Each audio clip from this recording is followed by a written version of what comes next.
Hello guys, I'm Tithi and welcome back to my channel and welcome back to my new another video. তো কেমন আছো সবাই? আমি তো খুব ভালো আছি, আশা করি তোমরাও খুব ভালো আছো। আর তোমরা সবাই জানো যে আমি এখন হায়দ্রাবাদে রয়েছি, কারণ আমি এর আগের ব্লগে তোমাদেরকে বলেছি যে আমি এখন হায়দ্রাবাদে এসেছি। আর তোমাদেরকে এটাও বলবো বলেছিলাম যে আমি কেন হায়দ্রাবাদে এসেছি। তো এটা সেই টপিকে ভিডিও নয়, আশা করি তোমরা থাম্বনেল দেখে বুঝতে পারছো। তো চলো এখন ভিডিওটা শুরু করা যাক। তো তোমরা তো দেখতেই পাচ্ছ যে আমি এখানে স্নান টান করে পুরো রেডি হয়ে গেছি। আর তোমরা আশা করি থাম্বনেল দেখে কিছুটা আঁচ করতে পেরেছো যে আমি এখন কোথায় যাচ্ছি। তো চলো আমি তোমাদের সাথে এখন বলে দিই সেটা, যে আমি আজ যাচ্ছি হুসেন সাগর, যেটা তোমাদেরকে আগেও দেখিয়েছি আমি আগের ব্লগে। আমি আগেও এখানে এসেছি, বাট সেটা নাইটে এসেছিলাম। আর নাইটে আসাকালীন সব বোটিং টোটিং এসব আমার করা হয়নি, তো আজকে আমি সেগুলো করব। আর বাকি ভিউটাও কাছ থেকে দেখবো আর তোমাদের সাথে সেটা শেয়ার করব। তো আগের দিন আমি যেটা তোমাদের দেখিয়েছিলাম যে আমি হেঁটে হেঁটে এত দূর গিয়েছিলাম, বাট আজকে আমি গেছিলাম অটোতে। তো অটোতে থাকাকালীন আমি সেই ভিউগুলো নিতে পারিনি, বাট আজকে দেখো কত সুন্দর জায়গাটা লাগছে। আর এখানে এসে যখন ড্রপ করেছেন আমাদেরকে অটোটা, তো আমি ভাবতে পারিনি যে এই সাইডটা এত সুন্দর লাগতে পারে। কত সুন্দর পায়রাতে ঘেরা ছিল এখানটা। হ্যাঁ, একটু গন্ধ ছাড়ছিল পায়রার, বাট সত্যি কথা বলতে ভিউটা দারুণ ছিল। আর আমি জানি না এই জিনিসটার নাম কি, বাট ইচ্ছে গেল তাই ভিডিও করে নিলাম এর সামনে।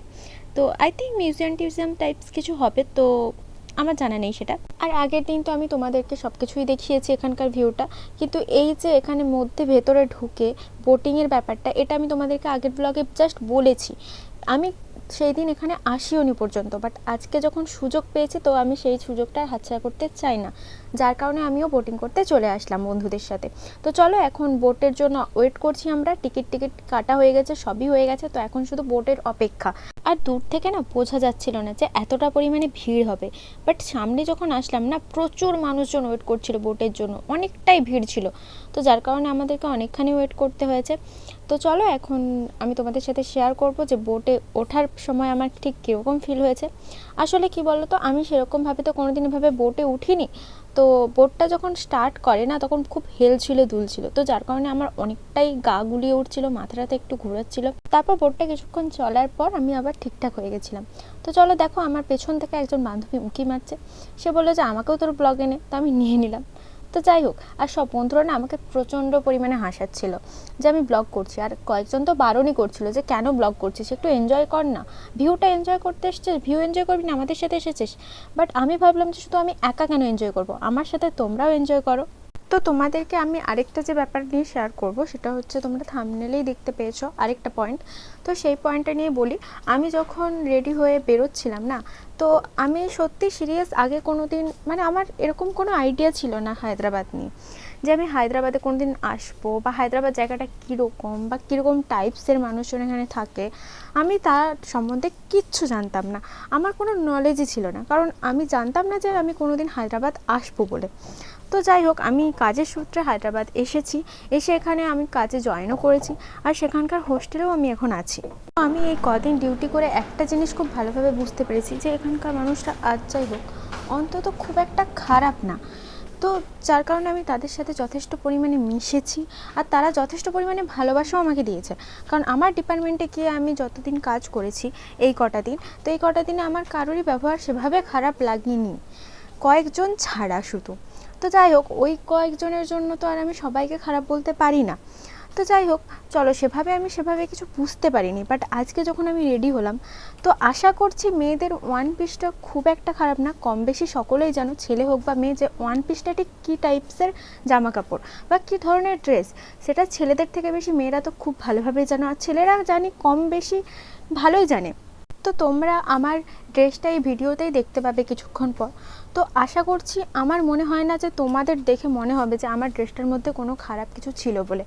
তো আমি ওয়ান পিসটা পরে বেরোনোর সঙ্গে সঙ্গে না, আমার হোস্টেলের ওয়ার্ডেন সহ অনেকেই বলেছে, যে সিনিয়র সিস্টাররা বলেছে যে এভাবে এসব এখানে অ্যালাউ নেই।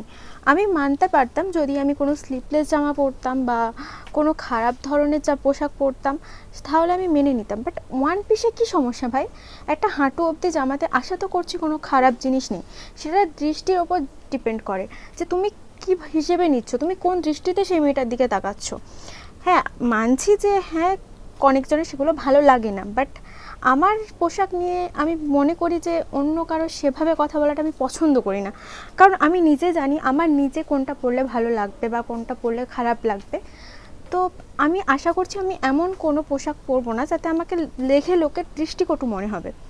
তো আমি একটা নর্মাল ওয়ান পিস পরে বেরিয়েছি, সেখানেও আমাকে বাধা দিয়েছে। তো হ্যাঁ, হয়তো এখানকার কালচার এরকম হতে পারে, মেবি। তো যাই হোক, তো আমার একটা জিনিস কি খারাপ লেগেছে যে মেয়ে হয়ে মেয়েদের নজর এতটাই খারাপ যে একটা মেয়েকে পুরো আপাতমস্তক স্ক্যান করছে, সে এমনভাবেই স্ক্যান করছে যাতে সেটা দেখতে খারাপ লাগছে। হ্যাঁ, তোমার খারাপ লাগছে, তুমি মুখের ওপর বলো না, বাট এভাবে স্ক্যান করে তো কোনো দরকার নেই না। হ্যাঁ, এবার এর পরিপ্রেক্ষিতে অনেকেই অনেক কথা বলবে যে হ্যাঁ দিদি ভাই, এটা এরকম, এটা এরকম হওয়া উচিত ছিল, ওই জায়গাতে এরকম চলে না, ওইরকম চলে না। হ্যাঁ মানছি চলে না, বাট সেটা মুখের ওপর বললেই তো হয়। বাট এরকমভাবে মেয়েদের নজরও যে এতটা খারাপ হতে পারে আমার জানা ছিল না ভাই। কারণ আমি এটা অনেকের ক্ষেত্রেই নোটিস করেছি যে অনেকে এমনভাবে মেয়েদের বডি পার্টস, মেয়ে হয়েও এমনভাবে বডি পার্টস দেখে বা অবজার্ভ করে যেন ছেলেদের থেকেও তাদের নজর খারাপ। তো যাই হোক, আজকে আমাকে ওয়ার্ডেন যেমন ভালো মুখে বলেছে বা আমার সিনিয়র সিস্টাররা যেমন বলেছে কয়েকজন, যে মুখের ওপর বলেছে, তো সেটা আমি মেনে নিয়েছি।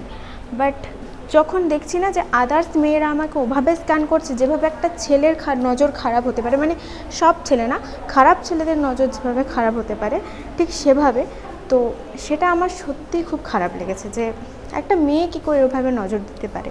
তো আমি এটাই বলতে চাচ্ছিলাম যে আমাদের সমাজে এখনও এমন কয়েকটা মেয়ে আছে, মানে কয়েকজন মেয়ে আছে যারা এখনও পর্যন্ত তাদের দৃষ্টি এমনভাবে খারাপ নজরে মেয়েদেরকে দেখে যে তাদের নজর খারাপ খারাপ ছেলেদের নজরদের থেকেও খারাপ।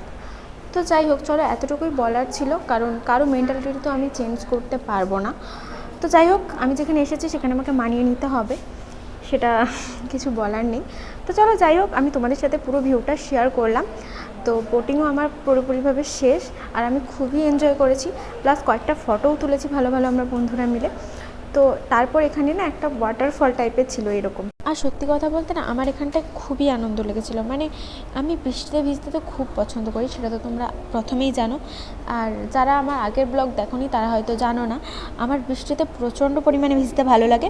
কিন্তু আমি এখানে এসে বৃষ্টি তো কোনো দিন পাইনি, বাট এই ওয়াটারফলটা পেয়ে আমার সত্যিই খুব ভালো লেগেছিলো। যার কারণে আমি না মানে অনেকটাই হাত ফাত ভিজিয়েছিলাম, আর আমার সত্যি খুব ভালো ফিল হচ্ছিল, অনেকটাই শান্তি লাগছিল। তো চলো, এবার সন্ধে হয়ে গেছে, আর এখানের এই পার্লামেন্টের যে প্যালেসটা ছিল না, এই প্যালেসটাও এখানে যেহেতু 26শে ডিসেম্বর, তো সেই 26শে ডিসেম্বরের কারণে এখানে জাতীয় পতাকার কালারে পুরো বিল্ডিংটাকে লাইটিং দিয়ে সাজানো হয়েছিল। আর দেখতে সত্যি ভিউটা এত সুন্দর লাগছিল না, মানে তোমরা যদি চোখের সামনে না দেখতে তোমরা বুঝতেই পারতে না যে কতটা সুন্দর লাগছিল। তো সন্ধে তো হয়ে গেছে, এবার হোস্টেল ফিরে যাওয়ার পালা। তো চলো, এখন হোস্টেল ফিরতে হবে আমাদের। আর সত্যি কথা বলতে আমার এখান থেকে একদম যেতে ইচ্ছা করছিল না, বিশেষ করে এই ভিউটা দেখার পর থেকে। কারণ এখানে এভাবে যে আমাদের ন্যাশনাল ফ্ল্যাগের কালারে এভাবে লাইটিংটা দিয়েছিল না, সত্যি আমার মনে হচ্ছিলো যে আমি আরও কিছুক্ষণ দাঁড়িয়ে থাকি, মানে এখানেই রয়ে যায়, এরকম একটা ফিল হচ্ছিলো। প্লাস আমার মনে হচ্ছিলো যে এর সাথে একটা গান দিলে খুব ভালো লাগতো। তো চলো যাই হোক, আপাতত আমি তো বেরিয়ে গেছি এখান থেকে, কারণ এখন হোস্টেল ফিরতে হবে। তো চলো, আজকের ভিডিওটা এতটাই, ভালো লাগলে like, comment, share and subscribe করে দিও। আজকের মতো টাটা।